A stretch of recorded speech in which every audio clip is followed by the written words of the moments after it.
Fifaliana lehibe indray rahalasana Babimalala miorana amintsika amin'izao androany izao. Fotoana izay ahafahantsika mifampahery indray amin'ny alalan'ny tenin'Andriamanitra ka dia manasa anao ary aritra eno hatramin'ny farany. Atoro tena izay rahanao mifandarana andramboka izao rahanao ampirobon'Andriamanitra rado sy mampionina izay miainga avy eto Frantsa fa nefa kosa dia isaorana ny tompo fa efa renesina maneran-tany izao fandarana izao amin'izao fotoana izao.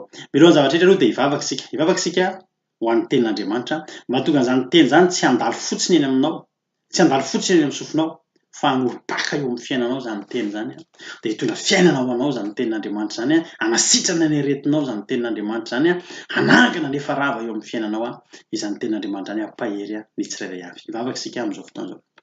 Jesosy eo misaotra anao satria noho ny fahasoavanao dia tapavoreto indray izay eno izany teninao izany, teny tena mamy ary teny tena andrandrainay Jesosy andrandrainay satria naona izahay, reraka izahay, mangetahety izahay fa miteninao afaka hamenao an'izany rehetrarehetra izany eo amin'ny fiainay ka dia Jehova ary Tompo vangiony tsirairay avy isa-tokantrano izay mampandroso an'izao fandarana izao. Jesosy eo dia nao hampandroso ny fahasoavanao ihany koa any amin'ny tokantrano rehetra izay meno an'izao toriteny izao. Na iza iza toerana misy ny olona. Dia androany koa Jesosy ny devoly sy ny Satana dia efa fatotra amin'ny rahanao tsy afaka ny elingelina izao tenin'Andriamanitra izao ka ny teny rehetra izay afafy dia tsy azo ny devoly tsaingoana fa aniry sy hamoa any am-pon'ny olona tsirairay avy. Misaotra Jesosy eo. Amen. Ihany ny tenin'Andriamanitra izay jerentsika androany dia ao amin'ny Zakaria, ao amin'ny bokin'ny Zakaria, ao amin'ny bokin'ny Zakaria ny andininy toko voalohany ka ny andininy vakitsika eo amin'ny andininy fahatelo. Amin'ny anaran'i Jesosy. Ka lazao aminy hoe izao no lazain'i Jehova tompony maro. Miverena amiko ianareo ho Jehova tompony maro dia mba hiverina aminareo koa ho Jehova tompony maro. Izany teny izany dia mbola miverina ihany koa izany any amin'ny Malakia, any amin'ny Malakia toko fahatelo andininy fafitany miteny manao hoe miverena amiko dia verina aminareo kosa ho Jehova. Androany izany rahalasana Babimalala misy ny tenin'Andriamanitra izay miteny matetika manao hoe miandry anao Jehova. Izay miandry an'i Jehova dia androso hery koa. Miandry an'i Jehova ny mpanompon'Andriamanitra, miandry an'i Jehova tsika. Ary misy fotoana tena tsy maintsy miandry an'i Jehova. Tsy misy afa-tsy Jehova sy ny lasany teny miandry. Anaty ady mafy ianao amin'izao fotoana izao miandry an'i Jehova ianao dia miandrasa fa tsy menatra ianao raha miandry azy. Fa izao nefa misy zavatra iray izay andraisantsika lesona sy fampahirezana amin'ity androany ity. Misy rahalasana Babimalala ny olona anankiray miandry dia miandry zavatra ho tonga. Ny zavatra mahagaga nefa dia izao. Tsika miandry an'Andriamanitra. Fa rehefa dinihana koa izany teny izany hoe miverena amiko dia mba hiverina aminareo ohatry misy zavatra ohatry mifampihazohazo. Misy fomba fiteny anankiray izay manao hoe foto-kazo sy vorona ka izay manana no manantona. Fa ny tena marina dia izao. Andriamanitra vonona anantona antsika araka izany teny izany. Andriamanitra dia vonona hiverina amintsika. Andriamanitra dia vonona ho tonga eo amin'ny fiainantsika. Andriamanitra dia te hanampy antsika. Andriamanitra dia hiditra tsehatra eo amin'ny fiainantsika. Fa izao nefa rahalasana Babimalala mandray an'izany teny izany tsika hoe miverena amiko ianareo dia mba hiverina aminareo koa. Dia ohatry ny mampanontany tena izany hoe Andriamanitra izay miandry anao aty. Ianao rehefa miteny aminao hoe miverena aloha. Fanontaniana mipetraka izany eto dia izao hoe iza ny tena miandry? Andriamanitra ve miandry anao sa ianao miandry an'Andriamanitra? Indraindray tokoa tsika rahalasana Babimalala dia variana miandry. Variana tsika hoe miandry, maninona eto ianao? Miandry an'i Jehova. Aiza ihany ianao? Amin'ilay vahaolana io sy ny zavatra rehetrarehetra. Miandry an'i Jehova, mbola miandry an'i Jehova ary misy tokoa olona tena miandry an'i Jehova mandritra ny fotoana ela be. Izany efa dia teny aminao androany, tsy ratsy ny miandry an'i Jehova. Fa rehefa miteny Andriamanitra hoe miverena amiko dia mba hiverina aminareo koa. Izany hoe raha tsy misy dingana izay ataontsika izany dia ohatry ny tsy anao Andriamanitra raha dinihana amin'izany teny izany. Andriamanitra izany ohatra mahita Andriamanitra manakambo izany tsika ary Andriamanitra manana ny ambony ary manana ny voninahiny Andriamanitra. Dia ohatra mahita Andriamanitra miteny hoe za tsy hetsika eto raha tsy mihetsika aloha ianao. Izany ianao miandry an'Andriamanitra fa Andriamanitra koa miandry anao. Ary izany foana ny ampahirezako ny olona matetika hoe tsika amin'ny asa izay ataony amin'ny vady moa, amin'ny asan'Andriamanitra izay ataonay dia misy amintsika ampahirezana. Ny olona ato anatin'ny groupe izay natsangana amin'izao fotoana izao dia efa maromaro ihany. voninahitra n'Andriamanitra efa miditra amin'ny groupe faharoa amin'ny atao hoe vavaka fiambenana zany zao. Ny groupe iray ato amin'ny fikambanana ato amin'ny ity fiarahana mivavaka andramboka izao ity dia misy groupe anankidimy. Misy zao atao hoe toriteny en direct 1 2 3 4 misy olona 50 avy ireo. Misy ny groupe fianarana baiboly, misy ny groupe fianarana batisa ho an'izay te ahafantatra bebe kokoa momba zany atao hoe ranon batisa izany. Misy ny atao hoe vavaka fiambenana. Ary amin'ny vavaka fiambenana io ilay fiarahana isaky ny amin'ny 10 alina, ireo zavatra io moa dia rahana maneran-tany daholo. Dia efa feno ny olona 50 voalohany dia tsy amin'ny olona 50 faharoa. Zany hoe raha atao zany ny compte efa mananika ny 700 zany zao ny olona mba manaraka en direct ao anatin'ny groupe. Ankoatranareo manaraka mivantana amin'ny zavatra hitanareo amin'ny Facebook dia misy ny groupe ato manana fifandraisana akaiky kokoa, misy fifandraisana bebe kokoa. Dia rehefa ato anatin'ny groupe ato dia misy fangataham-bavaka, afaka mangatabavaka zany ny olona dia ampaherezina dia entina mbavaka. Misy maromaro zay ato mitondra mbavaka izay tarihany mivady ihany moa zany miaraka amin'ny olona maromaro. Fa ny zavatra hita matetika dia zao, misy olona miteny foana, eto mbavaka pastera fa ohatr' zao, eto mbavaka rahalahy ohatr' zao, eto mbavaka rahavavy fa ohatr' zao. Mahafinaritra maray andreo eto mbavaka satria misy finoana ilay olona fa rehefa entina mbavaka dia tsy maintsy izy valim-bavaka. Fa misy olona dia tsy misy mihitsy ny hoe anatin'ny fotoana ela be zany nandinika mihitsy dia io olona io ny message rehetraretra dia zao foana eto mbavaka fa ohatr' zao, eto mbavaka fa ohatr' zao, eto mbavaka fa ohatr' zao. Zao foana teneniko ny olona rehefa tafiresaka amin'ny olona hoe zahay hitondra mbavaka, hoentina mbavaka ianao fa ianao koa mila mivavaka. Misy dingana raha lasana vavimalala tsy afaka mipetraka intsony eo anatina hoe angataham-bavaka, mangatabavaka ianao, miandry an'i Jehovah, mangatabavaka, fa misy ny fotoana ianao mihitsy koa. Rehefa ilay amin'ny voalohany aloha mbola entina mbavaka ataony io, fa ny anay ato amin'ny groupe rehefa tafiditra ato ianao dia manomboka amin'izay ao anatin'ny vavaka fiambenana amin'ny alina zao dia miara mivavaka mandray anjara. Ny olona mpikambana ato izay nentina mbavaka taloha efa mitahiny tompo zao dia efa mbola mijanona tany dia efa manomboka mitory-teny, manomboka mampahery ny hafa indray. Ary izay mihitsy ny zavatra tiako hatongavana androany hoe tsika rehetra mianona foana amin'ilay za miandry an'Andriamanitra aiza ny valim-bavaka sy ny sisa, fa raha mba fantatsika raha lasana vavimalala fa ao ambony ao koa misy Andriamanitra miandry etsika avy aminao. Raha iverina ketsika any amin'ny bokin'ny Lioka, any amin'ny bokin'ny Lioka 5:10 any, manomboka ny 9:1 ka hatramin'ny 2:30 misy ny tantaran'ilay zanaka Dara. Ilay lehilahy anankiray nanana zanaka roa. Za teny aminao fa ny amin'ny andininy raha vakitsika izany ten'Andriamanitra zany Lioka 5:10 ka ny andininy 2:20 hatramin'ny 2:30. Nangataka zany izy azy io ho any anjara fanana koray eo fa andeha fa tsy nahafapo azy intsony ny fitantanana indray fa lehibe izy dia efa te mba hanana fanapahana amin'ny fiainany. Zao ny zavatra teneny hoe ho any anjara fanana dia nomeny ray be fitiavana, nomedy ahita aloha. Dia rehefa tany dia fantatsika tsara fa laniny tamin'ny fiainan-dratsy sy ny filibana sy ny sisa ny vola tsy zay aloha ny toriteny idirantsika androany. Fa teo amin'ny andininy 20 nisy zavatra nitranga ohatr'izao. Azafady ny andininy 17. Dia ny zavatra nitranga ohatr'izao rehefa tany zany io lehilahy io dia nereraka, nepodika ny fiainany, neratsy ny fiainany.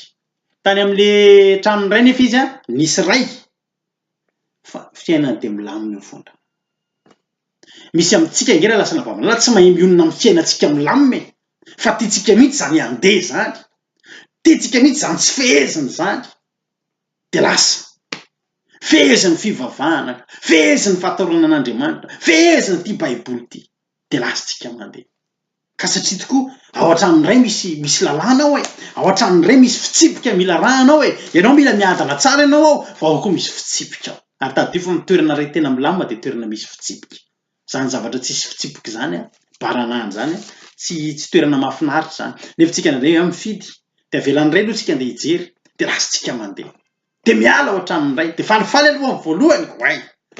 Tsisy mpiteny tsony, tsisy zavatra tandrotandremana intsony eo am-pelantanana ny vola atao izay tiana atao. Impiro velona, impiro tanora dia atao. Fa ity lehilahy ity rehefa tany milavitra tany lany ny vola. Lany ny vola tsy misy mahainao anao intsony tsisy rarahin'olona anao intsony rehefa lany ny volanao. Zao ianao zao mbola eo ambonina fananakarena de mifantatry ny olona rehetra ianao, tsongon'olom-bola ianao, fa rehefa mialy reo de ho hitanao fa na ny olona mifankatia taminao ary tsy tianao. Lasa io lehilahy io nefa rany a nahantra de nahantra izy, lasa ny andry kisosa izy. Ary ny tena loza de ny zavatra le voankazo efa losy le efa simba natokana ho an'ny biby sisa no nohanina meno ny kibo. Fa zao ny zavatra mahafinaritra. Alleloia. Ny zavatra tena mahafinaritra amin'ny tantaran'ity lehilahy ity, nisy ny andininy fa 7 amin'izany Luka 5:10 zany. Nisy ny andininy fa 7 zay mitenina hoe ary raha nody ny sainy, zany hoe nody ny sainy lehilahy io, na de zany aza ny ditra, na de zany aza ny zavatra tsarony tao. Ary androany za koa te hampahery anao androany ary mangataka mba ity toriteny ity mba hampodiny saintsika rehetrarehetra. De nody ny sainy. De zao teneny hoe hoay ny mpanompo ny raiko any a manan-kanina be noho izaho. Ny mpanompo ny raiko any miadana be noho izaho, manana trano andrina tsisy ahina. Za ty jere ty mahazo aho. Zao zavatra teneniny andininy fa 8. Iainga zao. Hitanao? Misy fanapa-kevitra ny raisiny. Iainga zao izy ka ody any amin'ny raiko. Zany ny atao hoe fanapa-kevitra tena tsara. Ary za mino fa misy olona andrasan'Andriamanitra zay fanapa-kevitra zay. Misy olona eto tena miodikodina eran'ny tanàna. Tena takany akofa ofaofan'ny rivotra eny a. Tsy hitanao tsony zay afaranao a, tsy sininina tena inao tsony a. Fa za teny aminao androany. Fa raha manaikody ny sainao androany, raha mety mampody ny sainao zay tenin'Andriamanitra zao, raha mety mampody ny sainao io baiboly io tenin'Andriamanitra vakinao io, raha mety mampody ny sainao ny fitadidiavanao ny fiainanao taloha niaraka tamin'Andriamanitra, tapao hevitrao androany. De mitenena takan'ity lehilahy ty, iainga zao. De ody any amin'ny raiko fa any an'ny tsara andry. Tsisy tsara ohatran'izany nanatrehan'ny ray, tsisy tsara ohatran'izany mody ohatran'ny ray zany raha lasa napapa-malala, ohatran'ny lasa nampalelo aiza le raiko. Tamin'ny voalohany tsy tiany io, be fitsipika be ny raiko, tsy mahazo maditra ao amin'ny raiko, fa nefa mahafinaritra. Tanao raha lasa napapa-malala, raha tena mibahana ao anatin'ny sain'ny olona sy ny fon'ny olona zany hoe fitiavana an'le ray zany tsy tokony hibahana zany fitsipika ao amin'ny ray zany. Misy anabavy zay ao tanatin'ny groupe de teneniko matetika izy hoe matetika mangatabavaka. Sara natao eto am-bavaka fa ohatr'izao fa mafy ny fiainako ohatr'izao. Nefa ny vehivavy koa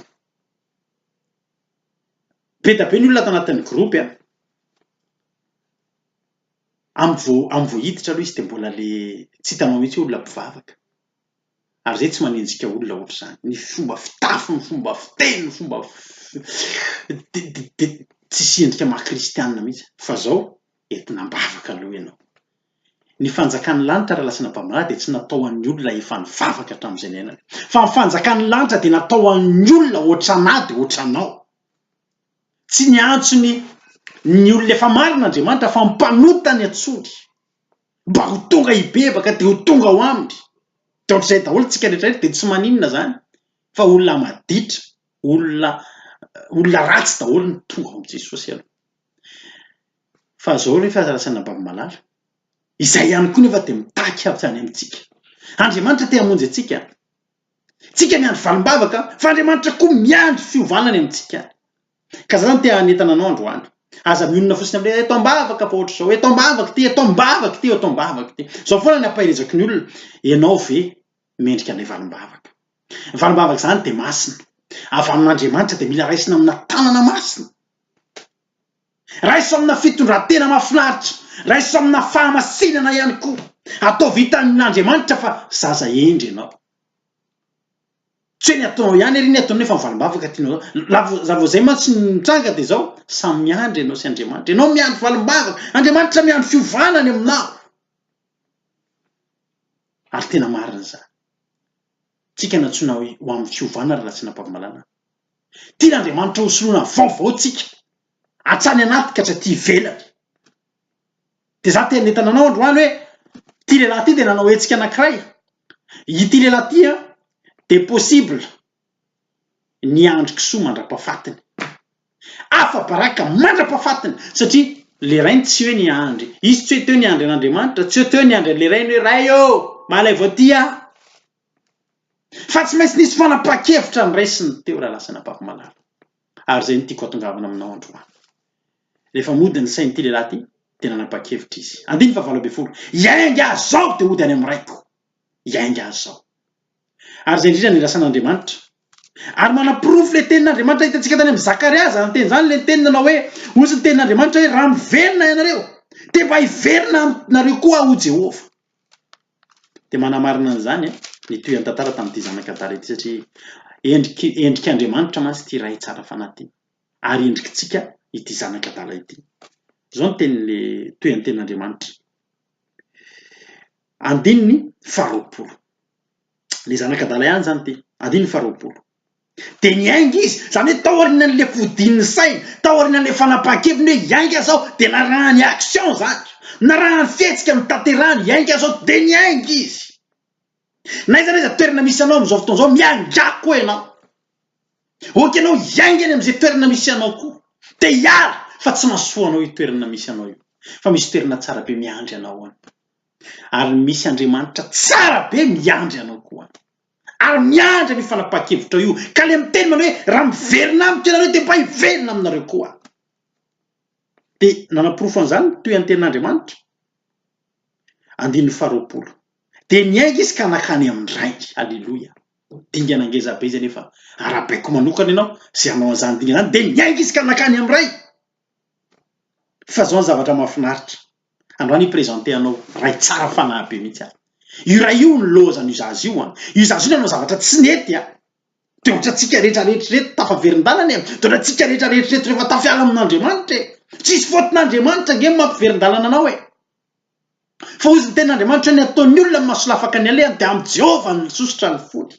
Ianao mitady amin'ny metsin'Andriamanitra, ka ianao nge niala tamin'Andriamanitra, ianao nge nandray ny anjara fanananao e. Fa zao ny zavatra mahafinaritra nefa lalasina ampako-malala.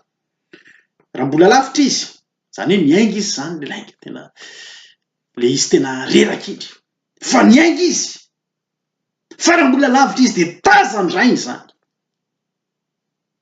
Dia miporofon'Andriamanitra ny teniny tetinana hoe raha miverina amiko ianareo dia hiverina aminareo koa satria izao onena azy izy. Hitanao tsy olona Andriamanitra tsy mba Andriamanitra mandatsy hoe tonga dia hiverina ihany. Efa naposiko nge ialahy fa hiverina. Efa naposiko nge ianao fa hiverina. Fa miandry anao miresaka kely tsika sy ianao androany. Tsy alalasina ampako-malala. Tsy zany ny taoam-pony le ray fa zao ny taoam-pony. Onena azy izy. Onena hoe zao ve sisa nefa raha ny izany. Le ray tsy onena tamin'ny vola laniny io. Le ray dia ray manan-karena. Manan-kare pasoavana. Tsy mamparena zavatra rasanao zany. Mbola manana be dia be ho an'ireny izy. Fitahiana ve? Azonao ve fitahiana dia namelodaka ianao fa natavy. Tsy le fitahiana nampiren'Andriamanitra fenao amin'ny raha teny lanitra. Zay oka ho atao avy ao an-tsainao. Enao amin'ny raha teny fahasoavan'Andriamanitra. Ity lehilahy ty zany mambolana marina mety aman-taonany maro. Tsy nandray tamin'izany fahasoavan'Andriamanitra zany intsony. Fa zao ny zavatra mahafinaritra. Onena azy izy. Ka niazakazaka. Dia namihana ny voziny sady nanoroka azy. Tsy nirahalahy izay lotony. Tsy nirahalahy izay fahotany. Fa niazakazaka. Hitanao. Andriamanitra rehefa miteny hoe miverina amiko dia hiverina aminareo dia tena izy mihitsy niazakazaka. Miandry dingana avy aminao izy androany. Dia izy mihitsy niazakazaka. Raha mahavita 10 isan-jato ianao androany amin'ny fanatonan'Andriamanitra, Andriamanitra ny havita ny 10 isan-jato fa za tena te-hampahery anao. Dia ny fihininy, dia ny roany, dia ny meny teny mandry, tsy ny latsalatsainy, tsy ny bedibedesiny, fa zava-dehibe amin'io raha io ny hatafaverenan'io zanany io. Za androany teteny amintsika manao hoe nefa raha ny teneny amin'ny Zakariany nge mahafinaritra be. Mahafinaritra be nefa raha ny teneny amin'ny Zakariany any amin'ny 5:20. Any 5:20 misy teny mahafinaritra hoe zao nge nilazain'i Jehovah saro-piaro dia saro-piaro amin'ny Jerosalema sy Ziona. Saro-piaro amintsika Andriamanitra raha lasina ampamolala. Malahelo Andriamanitra amin'ny fitondrantenantsika. Malahelo Andriamanitra amin'ny fontsika mora miala aminazy io fa zao ny zavatra mahafinaritra. Zaho izy dia tezitra kely ihany. Mampatsiahy an'ilay tenin'Andriamanitra hoe indray mpimaso ny fahatezerako mandrakizay ny famindrapoko. Dia zao ny zavatra nitrangany amin'ny farany ihany. 5:20 amin'ny Zakaria 1:2 teo manao hoe koa zao nilazain'i Jehovah. Efa tafaveriny eto Jerosalema amin'indra foa ny tranoko orona eto Jehovah tompony maro ary ny famolaina ho enjaniny eto Jerosalema. Miantso indray hoe izao nilazain'i Jehovah tompony maro eo pampana ny fanambinana ny tanànako ary Jehovah mpionona ny Ziona ary mbola hifidy an'i Jerosalema indray. Hitanao raha lasina ampako-malala aza variana miandry an'Andriamanitra ianao. Fa raisy ny fanapahan-kevitra androany. Dia miangay ianao. Dia modihana hatramin'ny rainao. Fa ao ihany ny afaka ahasambatra anao. Ao ihany ny afaka apety ny fiainantsika. Dia maherezy ianao tianao Jesosy. Matoky androany fa misy olona tsy ho diso planina ntsony ihany hoe variana miandry an'Andriamanitra nefa Andriamanitra mihitsy koa ny tena miandry azy. Iza miandry androany? Ianao ve miandry an'Andriamanitra sa Andriamanitra miandry anao? Fa Andriamanitra miandry ny 100 any aminao fa hanatanteraka ny 100 izay tsy vitanao. Dia hanantona anao izy, dia hamihana ny vozonao, dia hanoroka anao, dia hamerina indray ny ositra, ny fahasoavana, ny fitahiana izay efa tao aminao fony ianao nandeha. Dia miverena ary fa raha miverina ianareo dia mba hiverina aminareo koa ho Jehovah tompony maro, voninahitra teo an'Andriamanitra irery ihany, mahay reza daholo mahay reza zanak'Andriamanitra, raiso ny fanapa-kevitra androany. Raha napody ny sainao ty tenin'Andriamanitra ty dia tanterao miverena fa miandry anao Jesosy. Miandry anao Jesosy ary vonina mitra-pihavanana aminao. An'Andriamanitra irery ihany ny voninahitra. Mioneto indray tsika manaraka raha mbola tsy tonga Jesosy fa mandra-pahatonga zany mahay reza dia mino voninahitra. Aleloia. Amen.